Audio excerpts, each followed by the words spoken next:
দুর্গাপুর কাণ্ডে নির্যাতিতার সঙ্গে ফোনে কথা বললেন ওড়িশার মুখ্যমন্ত্রী। দোষীদের কঠোর শাস্তির দাবি জানান। নির্যাতিতার পাশে থাকার আশ্বাসও দিয়েছেন ওড়িশার মুখ্যমন্ত্রী মোহন চরণ মাঝি। সূত্রের খবর, ফোনে নির্যাতিতার উদ্দেশ্যে ওড়িশার মুখ্যমন্ত্রী বলছেন, চিন্তা করবেন না, ওড়িশা সরকার আপনাদের পাশে আছে। নির্যাতিতার বাবা দাবি করেন তাদের মেয়েকে তারা বাড়ি নিয়ে যেতে চান, যদিও এই বিষয়ে সম্পূর্ণ আশ্বাস দিয়েছেন ওড়িশার মুখ্যমন্ত্রী।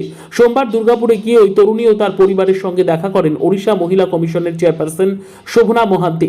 সেখানেই ফোনে নির্যাতিতা ও তার মায়ের সঙ্গে কথা বলেন মুখ্যমন্ত্রী মোহন। পরে ওড়িশার মুখ্যমন্ত্রীর দফতরের তরফে জানানো হয়, দ্রুত সুবিচার নিশ্চিত করতে সর্বস্তর থেকে চাপ তৈরি করার কথা জানিয়েছেন তিনি।